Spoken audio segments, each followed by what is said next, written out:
네, 안녕하세요. 강추세입니다. 미국 실리콘밸리 은행에 이어서 CS은행이 위험하다는 이야기가 어저께 돌았고 유럽 증시가 폭락을 했습니다.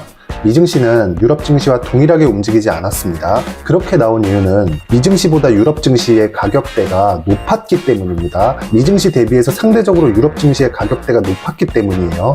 제가 영상마다 이야기 드리는 내용이 있는데 매크로 환경이나 시장이나 종목의 재료, 모멘텀 이런 부분들이 있어요. 근데 이런 부분보다 더 중요한 건 추세가 유지되고 있는지 또는 가격이 어느 정도의 위치에 있는지가 더 중요하다고 말씀드리는 부분이 이것 때문입니다. 가격에 대한 판단은 투자자별로 다를 수 있겠지만은 영상마다 실린 내용들을 보면 지난주부터 은행이 망한다는 자극적인 키워드가 있었음에도 가격과 추세를 앞세워서 이야기 드렸고 오늘도 미증시는 2%대 반등이 나오고 있습니다.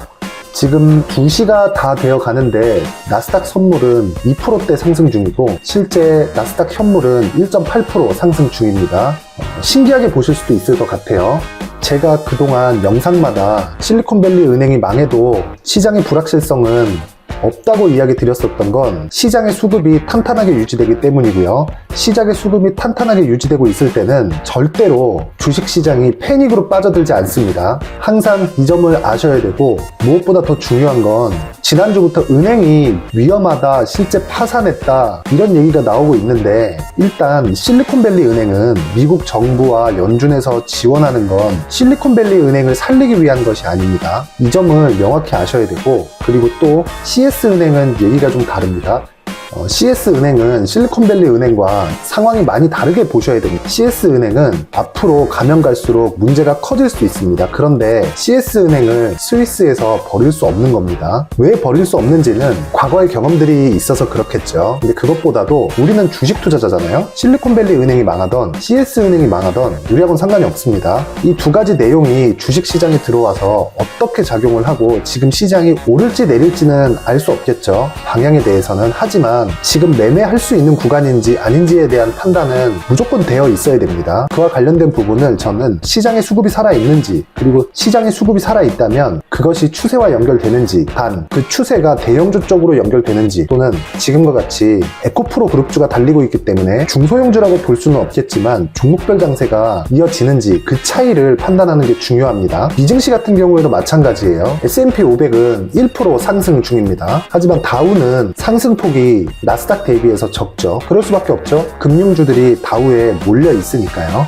정말 이 내용은 너무너무 중요한 내용입니다. 은행이 망해서 새로운 위기가 발생하고 그 새로운 위기가 터지게 되면 증시는 패닉으로 들어갈 것이다. 결과적으로 그렇다고 하더라도요. 그런 결과가 나오기까지는 주식시장에서 아주 매매하기 좋은 환경이 열립니다. 그게 지금이에요. 그리고 이 부분 가격과 추세 그리고 시장 환경에서 대형주의 시장이 열릴 건지 아니면 종목별로 강한 시세의 움직임이 나올 건지에 대한 그 구간에 대한 판단이 안 된다면 미증시가 은행이 망해 자빠지는데도 불구하고 2% 전후로 움직이는 이유를 절대 이해하지 못할 겁니다. 제가 시황 영상에서도 이야기를 드렸는데 하락을 잘못 판단을 하고 이해를 하면요. 오를 때 추격해서 물리는 것보다 더 큰 위험이 올 수도 있습니다. 그게 어떤 내용이냐면 하락의 초입에서 물릴 수도 있기 때문이에요. 하락의 초입에서 물리면요. 하락을 보내고 횡보를 보내고 그 다음 상승 구간을 노려야 되는데 그 다음 상승이 오기까지 2에서 3년을 기다려야 됩니다. 주식시장에서 상승이 제일 짧음에도 불구하고 길면 2년씩 오릅니다. 미증시 보세요. 오르기 시작하니까 10년씩 오르잖아요. 물론 그런 상승력이 다시 온다는 건 아니지만 이번에 나오는 고점에 물리면 정말 큰일 날 수 있습니다.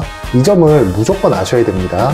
100번 강조해도 100번 강조해도 적지 않아요. 자, 다시 최종적으로 정리합니다. 미국의 실리콘밸리 은행이 망했어요. 그리고 이 실리콘밸리 은행이 망한 이유가 국채 때문입니다. 미국 국채 때문이라는 건 다른 은행도 실리콘밸리 은행 같은 상황이 나올 수 있다는 겁니다. 확산될 수 있어요. 그래도 다른 건 모르겠습니다. 이 내용이 어떻게 봉합되고 수습될지. 그래서 제가 지난 영상에서도 항상 강조드리면서 말씀드렸던 게 불확실성은 연준에서 언제 액션을 취할 것인지 밖에 없고요. 나머지의 그걸 제외한 다른 불확실성은 없다. 그리고요. CS은행이 지금 위험하다 그래서 스위스 중앙은행에서 지원하겠다는 코멘트가 있었잖아요. 이 내용도 아주 간단합니다. CS은행이 망할지 아니면 다시 이 위기를 이겨내고 갈지 그건 잘 모르겠습니다.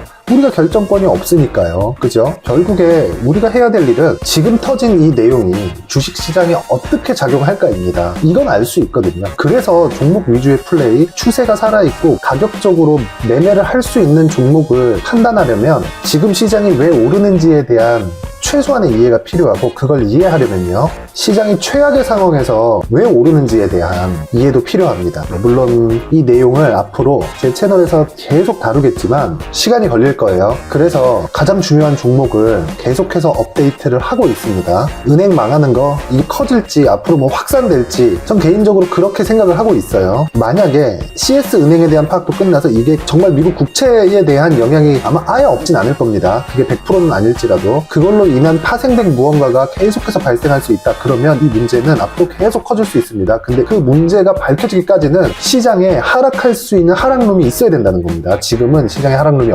없습니다. 이 영상을 보시는 분은 정말 운이 좋으신 겁니다. 긴 영상 봐주셔서 감사합니다.